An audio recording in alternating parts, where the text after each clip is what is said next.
الحمد لله نحمده ونستعينه ونستغفره ونؤمن به ونتوكل عليه ونعوذ بالله من شرور أنفسنا ومن سيئات أعمالنا من يهده الله فلا مضل له ومن يضلله فلا هادي له ونشهد أن لا إله إلا الله وحده لا شريك له ونشهد أن سيدنا وشفيعنا ومولانا محمدا عبده ورسوله أما بعد فقد قال الله تبارك وتعالى في كلامه المجيد والفرقان الحميد أعوذ بالله من الشيطان الرجيم بسم الله الرحمن الرحيم يا أيها الذين آمنوا اتقوا الله وكونوا مع الصادقين وقال تعالى في مقام آخر يا أيها الذين آمنوا اتقوا الله وقولوا قولا سديدا يصلح لكم أعمالكم ويغفر لكم ذنوبكم ومن يطع الله ورسوله فقد فاز فوزا عظيما وقال تعالى في شان حبيبه مخبرا وآمرا إن الله وملائكته يصلون على النبي يا أيها الذين آمنوا صلوا عليه وسلموا تسليما اللهم صل على سيدنا ومولانا محمد وعلى آل سيدنا ومولانا محمد وبارك وسلم الصلاة والسلام عليك يا رسول الله وعلى آلك وأصحابك يا حبيب الله الصلاة والسلام عليك يا شفيع المذنبين وعلى آلك وأصحابك يا رحمة للعالمين سامعین محترم، ربیع الثانی کا مہینہ اور اس کے حوالے سے ہماری گفتگو چل رہی ہے۔ خاص طور پر سیدنا غوث اعظم رضی اللہ تعالی عنہ کے حوالے سے آپ کو بتا رہا تھا۔ پھر اس کے ضمن میں اولیاء اللہ پر جو اللہ رب العالمین کے انعامات ہوتے ہیں ان کے حوالے سے ہماری گفتگو چل رہی ہے۔ خاص طور پر میں آپ کو یہ بتا رہا تھا کہ اللہ والے در حقیقت ہوتے کون ہیں۔ ہر ایک اللہ والا نہیں ہو جاتا، بہت مشکل ہوتا ہے، اللہ والا بننا بہت مشکل ہوتا ہے۔ آج کل تو بہت سارے ایسے لوگ آپ کو ملتے ہیں جو بظاہر بہت بڑا اللہ کا ولی ہونے کا دعویٰ کرتے ہیں، لیکن یاد رکھیے یہ بات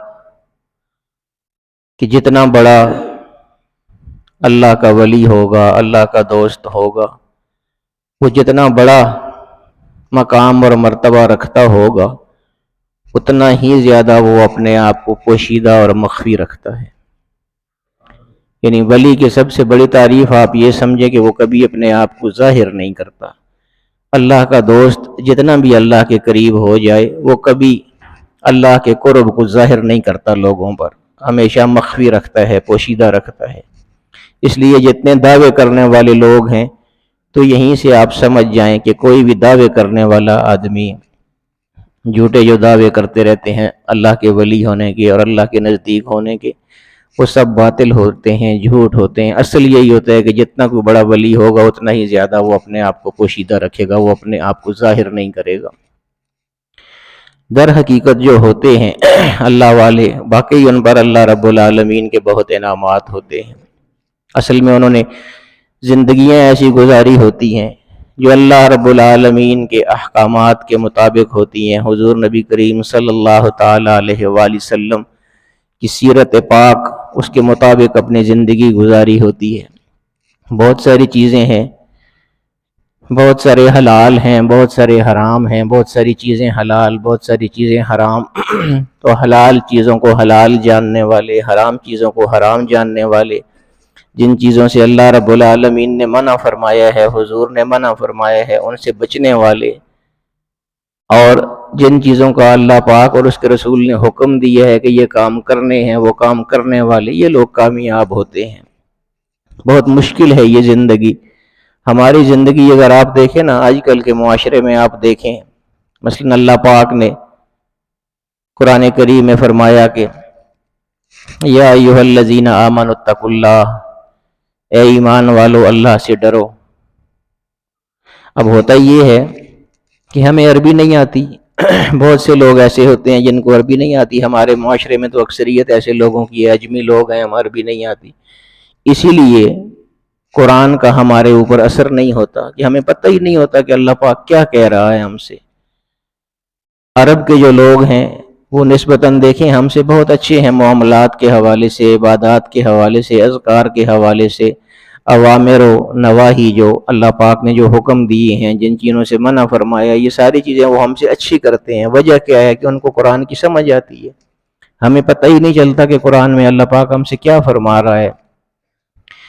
یا ایھا الذین آمنوا اتقوا اللہ، اے ایمان والو، ایسے لوگوں جو اللہ سے ڈرنے والے ہو، اللہ سے ڈرو، اتقوا اللہ، اللہ سے ڈرو، وکونوا مع الصادقین، اور سچے لوگ جو ہیں ان کے ساتھ شامل ہو جاؤ، یعنی سچائی اختیار کرو، سچے لوگوں کے ساتھ اٹھو بیٹھو، ان کی صحبت اختیار کرو۔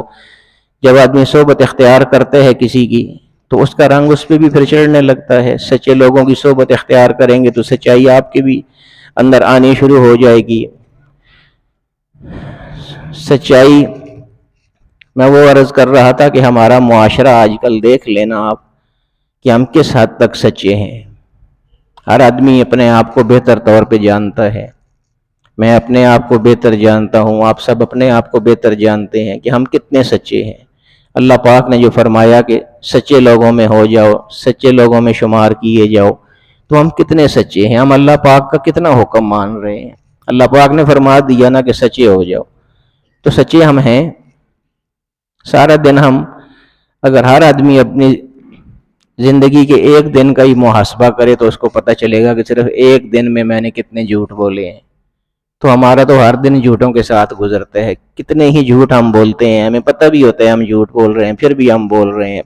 یہ بھی پتہ ہے کہ قرآن میں اللہ پاک نے منع فرمایا ہے جھوٹ بولنے سے، سچائی کا راستہ اختیار کرنے کا حکم دیا ہے۔ میں عرض یہ کر رہا تھا کہ یہ جو اللہ والے ہوتے ہیں، انہوں نے جو زندگیاں گزاری ہوتی ہیں تو وہ آسان زندگیاں نہیں ہوتی ہیں، بہت مشکل زندگی گزارنے کے بعد اللہ کا ولی بنتا ہے انسان، بہت زیادہ عبادات، بہت زیادہ ریاضات، مجاہدے، یہ ساری چیزیں کرنے کے بعد آدمی اللہ کا ولی ہوتا ہے۔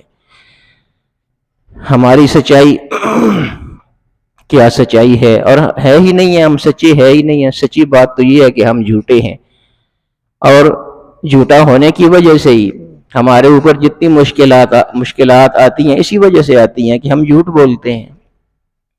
وہ ہر جمعے کے خطبے میں کہا جاتا ہے، میں بھی ہر جمعے میں پڑھتا ہوں،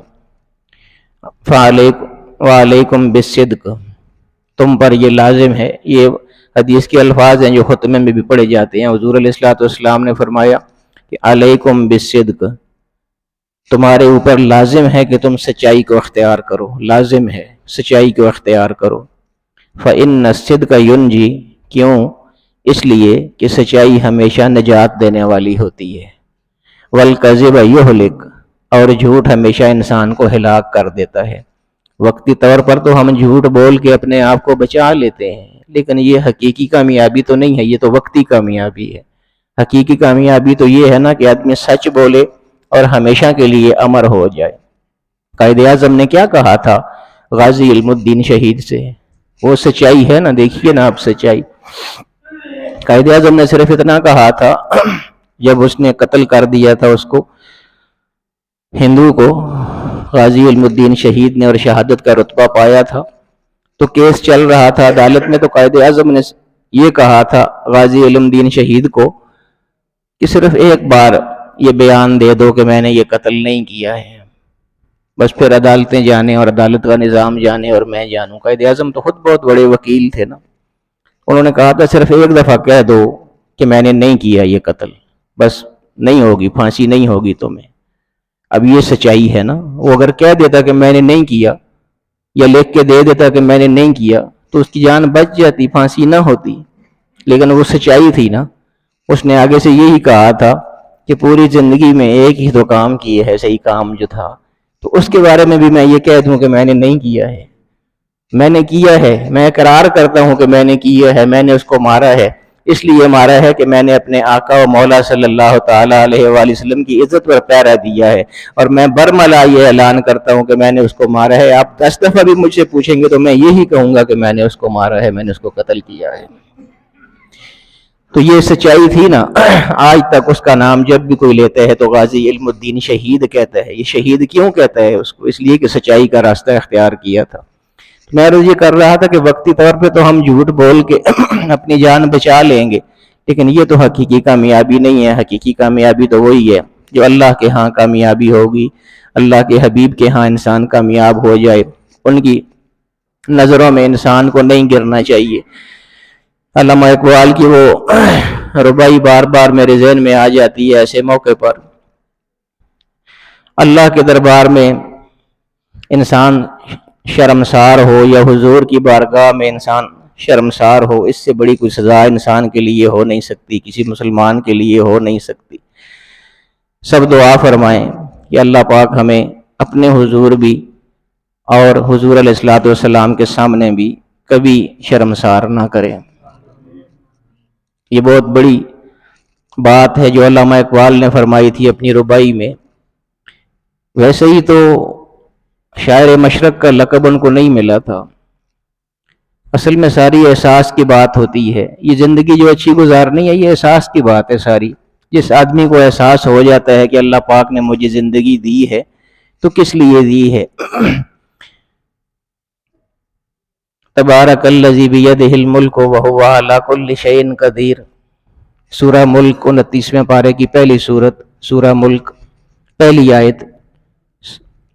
ساری برکتیں اس اللہ رب العالمین کے ہاتھ میں ہیں، اسی کے لیے ہیں ساری برکتیں، ساری بڑائیاں۔ بیدہ الملک، جس کے ہاتھ میں ساری بادشاہیاں ہیں، وہو علی کل شیء قدیر، ہر چیز پر وہ قدرت رکھنے والا ہے، وہ ہر چیز پر قادر ہے۔ الذی خلق الموت والحیات، جس نے زندگی اور موت کو پیدا کیا۔ کیوں پیدا کیا؟ اب دیکھیے نا، اللہ پاک نے کیوں یہ زندگی ہم کو دی ہے؟ لیبلوکم ایکم احسن عملا، تاکہ اللہ پاک تم کو آزمائے کہ تم میں اچھے کام کون کر کے اپنی زندگی گزارے گا۔ تو یہ زندگی تو ہے ہی آزمائش ہے، ساری امتحان ہے سارا۔ اللہ پاک نے ہمیں سب کچھ بتا دیا ہوا ہے کہ کون سے کام اچھے ہیں، کون سے کام برے ہیں، کن کاموں کو کرنا ہے، کن کاموں سے بچنا ہے، سب کچھ پوری تفصیل کے ساتھ۔ سارا قرآن بھرا پڑا ہے، ساری احادیث بھری پڑی ہیں، پھر بھی اگر ہم نہیں کرتے اور سنتے بھی رہتے ہیں، لوگ بتاتے بھی رہتے ہیں، علماء بھی بتاتے رہتے ہیں، اگر ہم عمل نہیں کریں گے تو اپنی کوتاہی ہوگی، اپنا نقصان ہوگا۔ تو صدق کے حوالے سے بات کر رہا تھا، سچائی کے حوالے سے۔ اللہ رب العالمین کے جو انعامات ہوتے ہیں بندوں پر، وہ تو حد سے سوا ہیں۔ وہ میں بات کر رہا تھا علامہ اقبال کی کہ اللہ پاک ہمیں شرمساری سے بچائے، حضور علیہ الصلوۃ والسلام کے سامنے بھی اور اللہ کے سامنے شرمسار ہونے سے بچائے۔ ان کو شاعر مشرق کا لقب جو ملا تھا تو وہ ویسے ہی نہیں ملا تھا، وہ احساس کی بات ہے۔ میں احساس کی جو بات کر رہا تھا زندگی گزارنے کے حوالے سے، ان کو کس قدر احساس تھا اپنی زندگی میں، اور حضور علیہ الصلوۃ والسلام کے سامنے شرمسار ہونے سے وہ کتنا گھبراتے تھے۔ ان کی ربائی کو دیکھیں آپ، کہاں ان کا خیال گیا ہے۔ تو غنی از ہر دو عالم من فقیر، اللہ پاک کو مخاطب کر کے کہہ رہے ہیں علامہ اقبال کہ تو غنی از ہر دو عالم، باری تعالیٰ تو دونوں جہانوں سے غنی ہے، بادشاہ ہے، بے پرواہ ہے، تجھے کوئی پوچھنے والا نہیں ہے کہ تو نے کوئی کام کیسے کیوں کر دیا۔ من فقیر، لیکن باری تعالیٰ میں تو بہت فقیر آدمی ہوں، بہت عاجز آدمی ہوں۔ اب یہ وہ روز محشر، یوم محشر جو سب سے مشکل مرحلہ ہے، جہاں پر حساب کتاب ہوگا، اور اللہ ہی جانے کے حال ہو سی۔ حضرت صاحب کی نعت کا ایک شعر ہے، اللہ ہی جانے کے حال ہو سی، عملاں دی جدوں پڑتال ہو سی۔ یہ اعمال جب تولے جائیں گے نا حشر کے دن کہ کس نے کیا کیا ہے، اچھے کام کس نے کیے ہیں، برے کام کس نے کیے ہیں، اور اچھے کیے ہیں تو کون کون سے کیے ہیں، اور برے کیے ہیں تو کون کون سے کیے ہیں۔ یہ جب اعمال کا وہاں حساب ہو رہا ہوگا تو یقینی بات ہے کہ اگر ہم نے گناہ زیادہ کیے ہیں تو ہمارا گناہوں کا پلڑا، برائیوں کا پلڑا جھکے گا اس وقت، اور ساری دنیا دیکھے گی اس وقت۔ تو یہ شرمساری ہوگی کہ نہیں ہوگی اس وقت جب سب لوگ دیکھ رہے ہوں گے کہ اس کو تو ہم بڑا نیک سمجھتے تھے، اس کو تو ہم پیر سمجھتے تھے، اس کو تو ہم قاضی سمجھتے تھے، اس کو تو ہم مولوی سمجھتے تھے، اس کو تو ہم نعت خوان سمجھتے تھے۔ تو یہ تو پتہ اس وقت لگے گا نا کہ کس کے اعمال کیسے ہوں گے، اور اس وقت جو شرمساری ہوگی پھر وہ تو ساری دنیا دیکھے گی۔ آج تو ہم جھوٹ بول کے بچا لیں گے اپنے آپ کو، اس وقت تو کوئی جھوٹ ہمارا نہیں چلے گا، کوئی فریب ہمارا نہیں چلے گا، کوئی مکر ہمارا نہیں چلے گا۔ وہ تو پھر اللہ رب العالمین کی ذات بھی اوپر دیکھ رہی ہے، اور بندے بھی سارے دیکھ رہے ہیں، مخلوق خدا ساری نظارہ کر رہی ہوگی اس شرمساری کا۔ تو یہی ساری چیز علامہ اقبال کے ذہن میں تھی، یہ احساس کی بات ہے۔ اب تو یہ وہ منظر سارا ان کے سامنے تھا کہ اس وقت کیا حال ہوگا۔ تو انہوں نے یہ ربائی کہی تھی کہ تو غنی از ہر دو عالم من فقیر، باری تعالیٰ تو غنی ہے، بادشاہ ہے، لیکن میں بہت فقیر آدمی ہوں، بہت معذور آدمی ہوں۔ روز محشر عذر ہائے من پذیر، جب وہ حشر کا دن قائم ہوگا تو میرے تو عذر بے حساب ہوں گے، یعنی جو میں نے غلط کام کیے ہوئے ہیں، جو برائیاں کی ہوئی ہیں، جو بھی غلط کام مجھ سے سرزد ہوئے ہیں، وہ تو اتنے زیادہ ہیں کہ وہ روز محشر سارے لوگ دیکھیں گے کہ اس نے کیا کچھ کیا ہوا ہے۔ تو پہلے تو یہ ہے باری تعالیٰ کہ تو اپنے کرم سے اگر مجھے اس دن معاف فرما دے تو غنی ہے، تجھے کوئی پوچھ نہیں سکے گا کہ کیوں معاف کر دی ہے۔ خواہش تو میری یہ ہے کہ تو مجھے اس دن معاف فرما دے اور لوگوں کے سامنے میری رسوائی نہ ہو۔ ور حسابم رات بینی ناگزیر، لیکن باری تعالیٰ اگر حساب لینا بہت ہی زیادہ ضروری ہو تو از نگاہ مصطفیٰ پنہاں بغیر، تو باری تعالیٰ میری اتنی عرض ہے کہ حضور علیہ الصلوۃ والسلام کے سامنے میرا حساب نہ لینا۔ میں ان کا سامنا کیسے کروں گا، میں ان کے سامنے کیسے اپنا حساب دوں گا، وہ کیا کہیں گے کہ یہ میرا امتی کیا کیا کر کے آیا ہے۔ تو باری تعالیٰ اگر حساب لینا ہی ہوا تو حضور کی نگاہ سے کہیں پوشیدہ ان کی نگاہ سے چھپا کے میرا حساب لے لینا، تاکہ میں شرمسار نہ ہوں اپنے آقا و مولا صلی اللہ تعالیٰ علیہ وسلم کے سامنے۔ یہ ہے نا، یہ احساس ہے۔ فَإِنَّ الصِّدْقَ يُنْجِي وَالْكَذِبَ يُهْلِكُ، سچائی انسان کو کامیاب بناتی ہے۔ حضور غوث اعظم کے حوالے سے ہم گفتگو کر رہے تھے پچھلے دنوں، تو وہ میں نے آپ کو نہیں سنایا، بہت دفعہ آپ نے سنا ہوا ہے وہ واقعہ ان کا، جب وہ چھوٹی عمر میں علم حاصل کرنے کے لیے گئے تھے، والدہ نے ان کو بھیجا تھا، تو والدہ نے ان کی واسکٹ میں وہ 40 دینار سی دیے تھے، 80 دینار کل ترکہ تھا، 40 دینار دوسرے بھائی کے لیے رکھا والدہ نے اور 40 ان کو دے دیا، اور ان کی وہ واسکٹ میں سی دیے تھے اندرلی طرف۔ کسی کو وہ پتہ نہیں چلتا تھا، راستے میں ڈاکو نے لوٹ لیا۔ طویل واقعہ بارہ آپ نے سنا ہوا ہے، میں اصل میں سچائی کی بات کر رہا تھا کہ ڈاکو نے راستے میں روک لیا، تلاشی ہوئی، سب کا مال لے لیا گیا۔ اب ان کے وہ درم دینار جو تھے وہ اندر سلے ہوئے تھے واسکٹ کے اندر، تو وہ نہ ملے۔ تو ویسے ہی ایک ڈاکو نے ان سے پوچھ لیا کہ ہاں بچے تیرے پاس بھی کچھ ہے کہ نہیں ہے۔ اب وہ جھوٹ بول سکتے تھے نا، ان سے کوئی مال نکلا تو نہیں تھا، باقی سب کا مال لوٹ لیا گیا تھا، ہے بھی وہ چھوٹے تھے اس وقت۔ تو یہ غوث اعظم جو ہیں، تو یہ ایسے ہی تو غوث اعظم نہیں بن گئے نا، کوئی کردار کی صلاحیت ہوتی ہے تو آدمی یہ مقامات پاتا ہے۔ میں عرض یہ کر رہا تھا کہ اپنا کردار جب تک صحیح نہیں کریں گے کیسے بڑے عظیم بنیں گے ہم۔ تو بہرحال وہ عام بچہ تو نہیں تھا، وہ تو غوث اعظم تھے۔ پھر کسی نے پوچھا ڈاکو نے کہ ہاں بچے تیرے پاس بھی کچھ ہے کہ نہیں ہے؟ انہوں نے کہا ہے میرے پاس۔ پوچھا کیا ہے؟ تو فرمایا کہ 40 دینار ہے میرے پاس۔ تو اس نے کہا کہ ہم نے تو سب کی تلاشی لی ہے، تمہارے پاس سے تو کچھ بھی نہیں نکلا۔ یہ سچائی ہے نا۔ انہوں نے کہا کہ نہیں، میری واسکٹ کے اندر سلے ہوئے ہیں 40 درہم، اور میری والدہ نے وہ میرے سفر کے خرچے کے لیے مجھے یہاں دیے تھے کہ جب میں پڑھنے کے لیے جا رہا ہوں پردیس میں تو وہاں میرے کام آئیں گے، تو وہ میری والدہ نے سی دیے تھے میری واسکٹ میں۔ اور والدہ نے مجھے نکلتے ہوئے یہ کہا تھا کہ بیٹا علم حاصل کرنے کے لیے جا رہے ہو تو کسی بھی قسم کے حالات ہوں جھوٹ نہیں بولنا کبھی بھی۔ تو بس میں نے یہ والدہ کے ساتھ وعدہ کیا تھا کہ ٹھیک ہے اماں جی، میں جھوٹ نہیں بولوں گا پوری زندگی۔ تو اب تم نے مجھ سے پوچھ لیا تھا کہ تمہارے پاس کچھ ہے کہ نہیں ہے، تو میں کیسے کہہ دیتا کہ نہیں ہے میرے پاس، میں نے تو اپنی ماں کے ساتھ وعدہ کیا ہوا ہے۔ وہ ڈاکو پکڑ کے لے کے ان کو اپنے سردار کے پاس چلا گیا اور جا کے اس کو بتایا۔ ڈاکو نے بھی وہ سردار جو ہے اس نے بھی ساری بات پوچھی تو انہوں نے یہی فرمایا، انہوں نے فرمایا کہ میں اپنی والدہ کے ساتھ وعدہ کر کے نکلا تھا کہ میں کسی بھی حال میں جھوٹ نہیں، یہی میں عرض کر رہا تھا نا کہ سچائی جو ہے وہ انسان کو نجات دیتی ہے، جھوٹ انسان کو ہلاک کرتا ہے۔ تو انہوں نے فرمایا کہ میں والدہ کے ساتھ وعدہ کر کے نکلا تھا، میں جھوٹ نہیں بول سکتا تھا، میں والدہ کے ساتھ آج شکنی نہیں کر سکتا تھا، اس لیے نعرہ تکبیر، نعرہ رسالت، قبلہ حضرت صاحب۔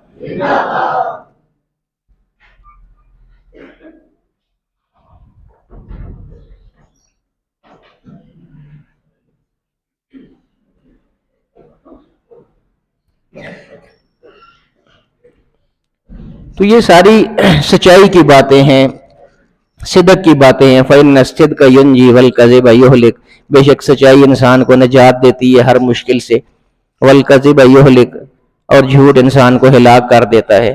اگر وہ نہ بتاتے، اصل میں وہی ہے کہ وہ پوچھ لیا تھا، اگر نہ پوچھا جاتا تو شاید وہ نہ بتاتے اور وہ بچ بھی جاتے، لیکن وہی بات تو یہی ہے نا کہ سچائی کا امتحان تھا وہاں پر، تو اس لیے ڈاکو نے پوچھ بھی لیا کہ بیٹا تیرے پاس کچھ ہے کہ نہیں ہے، تو اب جب پوچھ لیا تو پھر تو جواب دینا لازمی تھا۔ اسی طرح حضرت ابوبکر صدیق رضی اللہ تعالیٰ عنہ، ان کے ساتھ بھی ہوا تھا جب ہجرت کے موقع پر حضور علیہ الصلوۃ والسلام کے ساتھ جا رہے تھے غار ثور کی طرف، لمبا واقعہ ہے، تو بات سچائی کی ہو رہی ہے، تو ان کا تو نام ہی صدیق ہے نا، حضرت ابوبکر صدیق، ان سے بڑا سچا ہو کون سکتا ہے، وہ تو سچوں کے امام ہیں ابوبکر صدیق رضی اللہ تعالیٰ عنہ۔ وہ جب ہجرت کے موقع پر جا رہے تھے غار کی طرف، تو ان واقعات میں یہ بھی ہے کہ چونکہ اہل مکہ نے پیچھے لوگ دوڑا دیے تھے کہ پتہ کرو کہاں ہے، اور بڑا انعام رکھا تھا سرخ اونٹوں کا کہ جو آدمی ان کی خبر لے کے آئے گا حضور کی، ان کو پکڑ کے لائے گا تو اس کو اتنا انعام دیا، بڑے لالچی لوگوں کو لالچ دیے گئے تھے، اور ہر طرف لالچی لوگ دوڑ پڑے تھے حضور کی تلاش میں۔ تو ایک آدمی ایسا راہ میں ملا تھا غار ثور کی طرف جاتے ہوئے کہ جو حضرت ابوبکر صدیق رضی اللہ تعالیٰ عنہ کو جانتا تھا، لیکن حضور کو نہیں جانتا تھا، باہر کا تھا۔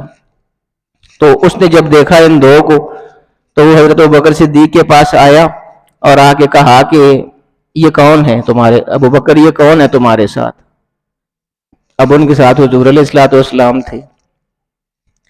حضرت ابوبکر صدیق کو یہ بھی پتا تھا کہ اگر میں نے یہ بتا دیا کہ یہ محمد صلی اللہ علیہ وسلم ہے تو اطلاع مکہ تک پہنچ جائے گی اور حضور علیہ الصلوۃ والسلام کو پکڑ لیا جائے گا، ان کو بچانا اس وقت ضروری تھا کیونکہ ان کی زندگی کو خطرہ تھا۔ حضرت ابوبکر صدیق رضی اللہ تعالیٰ عنہ نے اب حضور علیہ الصلوۃ والسلام کو بچاتے ہوئے کیسا جواب دیا، اب دیکھیے نا، وہی صدق کی بات ہے، سچائی کی بات ہے۔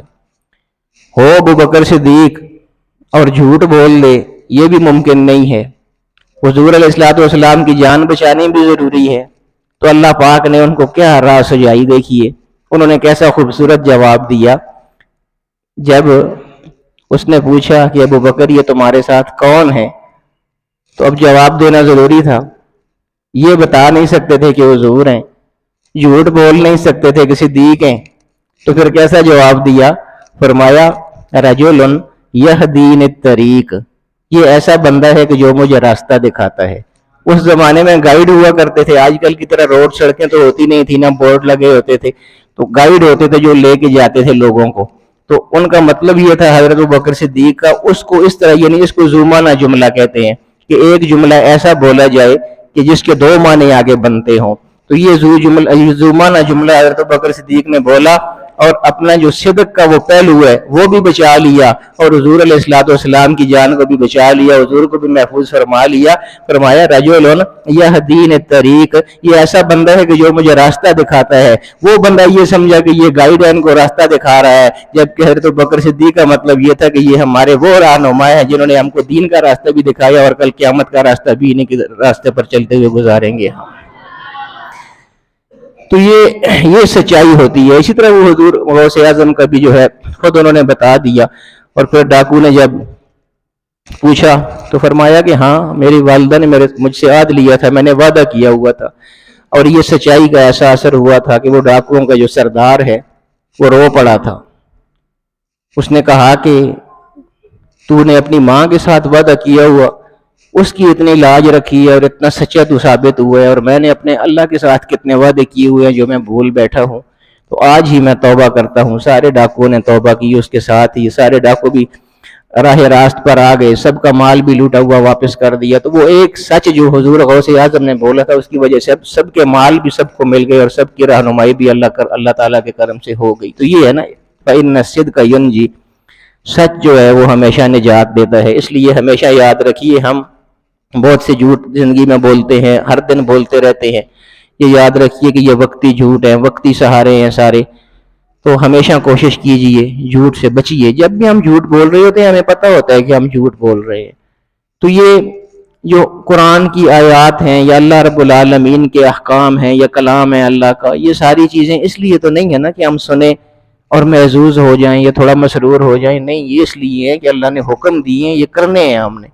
تو جو بھی ایسی بات ہو جو اللہ کا حکم ہو، اللہ کے رسول کا حکم ہو، اپنی زندگی میں یاد کریں کہ باری تعالیٰ واقعی آج سے پہلے میں اس چیز نہیں یہ کر سکا، لیکن باری تعالیٰ آئندہ میں احتیاط کروں گا، میں کوشش کروں گا۔ کوشش ہی کرنا بندے کا کام ہے۔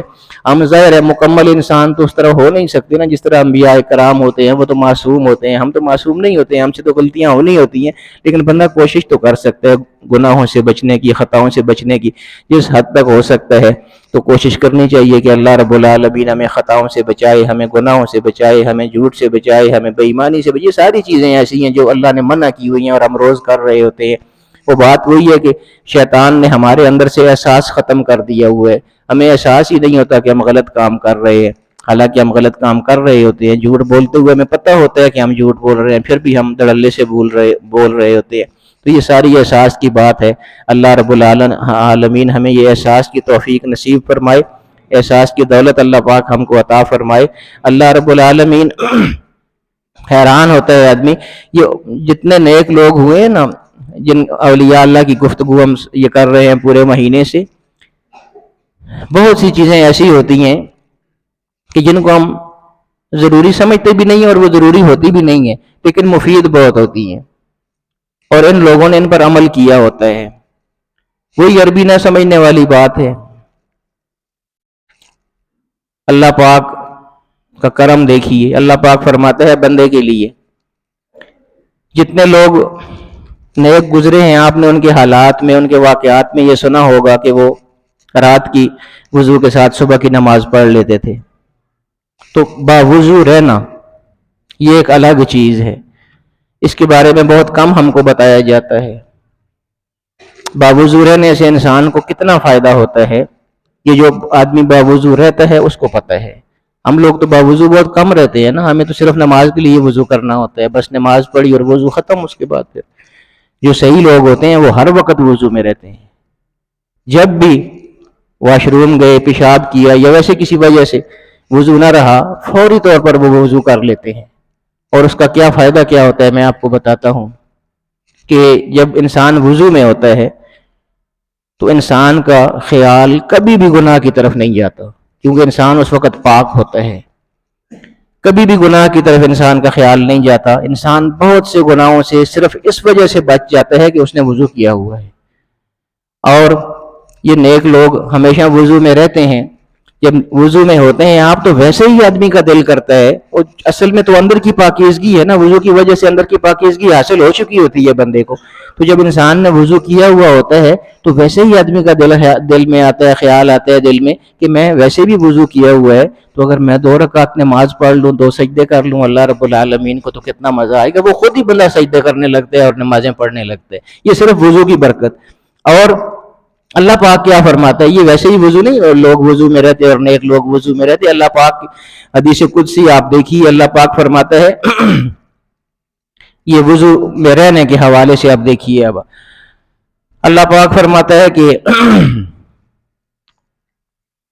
من احدث، ایسا بندہ میرا جس کا وضو کسی بھی وجہ سے ٹوٹ گیا ہو، یعنی واش روم گیا، پیشاب کی حاجت ہوئی، یا ویسے کسی وجہ سے، ہوا کی وجہ سے، کسی بھی وجہ سے وضو ٹوٹ گیا، یعنی وضو میں رہنے کے حوالے سے یہ ساری بات ہو رہی ہے۔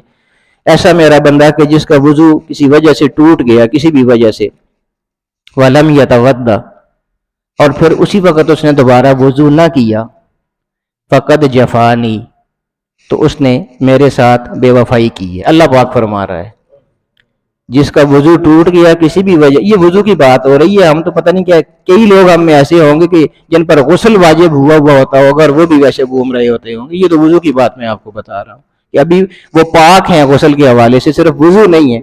پھر بھی دیکھیے کہ اللہ پاک فرماتا ہے کہ جس کا وضو ٹوٹ گیا کسی بھی وجہ سے، وَلَمْ يَتَوَضَّ، اس نے اسی وقت پھر وضو نہ کیا، فَقَدْ جَفَانِي، تو اس نے میرے ساتھ بے وفائی کی ہے. پھر آگے کیا فرمایا اللہ کے انعامات دیکھتے جائیے. اب جس کا وضو ٹوٹا، وضو نہ کیا، میرے ساتھ بے وفائی کی. جس نے ومن تودع، اور جس کا وضو ٹوٹا اور اس نے وضو بھی کر لیا، ولم یصلی رکعتین، اور 2 رکعتیں میرے حضور نہ جھکا، فقد جفانی، اس نے بھی میرے ساتھ بے وفائی کی ہے. یعنی وضو ہے تو پھر کیوں 2 رکعتیں نہیں پڑھ لی ہیں، 2 سجدے کیوں نہیں کر لیے مجھے؟ فقط جفانی، اس نے بھی میرے ساتھ بے وفائی کی ہے. ومن صلی رکعتین، اور جس نے 2 رکعتیں بھی پڑھ لی، ولم یدعونی، اور پھر اس کے بعد مجھ سے کچھ مانگ نہ سکا، اس نے بھی میرے ساتھ بے وفائی کی ہے. مجھے جب وضو بھی کر لیے، سجدے بھی مجھے کر لیے، تو پھر مانگتا کیوں نہیں ہے؟ مانگ پھر مجھ سے کچھ. ولم یدعونی، مجھ سے کچھ نہ مانگا تو اس نے بھی بے وفائی کی ہے میرے ساتھ.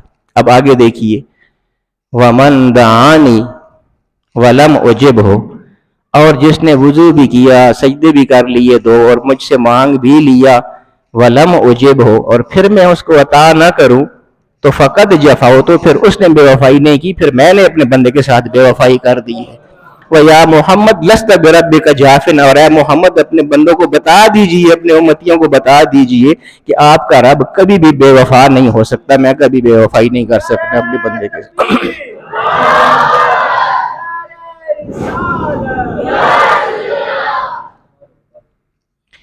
تو یہ میں عرض یہ کر رہا تھا کہ یہ چیزیں اپنانے کی ضرورت ہے. صرف سن لینا، ہم ظہیر بھائی کو اللہ خوش رکھے، طبیعت ان کی خوش ہوئی تو انہوں نے نعرہ لگایا، لیکن عرض میں یہ کرنا چاہتا ہوں کہ صرف نعرے تو ہمارے کافی نہیں ہوں گے نا. اصل میں تو یہ کہ ساری چیزیں اپنانی ہیں، اپنے اوپر، اپنی زندگیوں میں ان کو شامل کرنا ہے، اپنے کردار میں ان کو شامل کرنا ہے. حضور علیہ السلام کی تعلیمات ہیں، ساری زندگی آپ کی اسی لیے گزری ہے، تکلیفیں ساری آپ نے اس لیے اٹھائی ہیں کہ یہ دین ہم تک پہنچے، اور دین پہنچایا ہم تک. پھر بھی اگر ہم اس سے روگردانی کریں گے، اس سے دور ہوں گے، پھر تو ہماری کامیابی کوئی نہیں ہے نا، سراسر ناکامی ہے ہماری. اللہ رب العالمین ہمیں یہ سارے کام کرنے کی توفیق عطا فرمائے، اور جو احکام آپ کو بتاتا ہوں اللہ پاک ہمیں اپنی زندگیوں میں شامل کرنے کی توفیق عطا فرمائے. وآخر دعوانا ان الحمدللہ رب العالمین.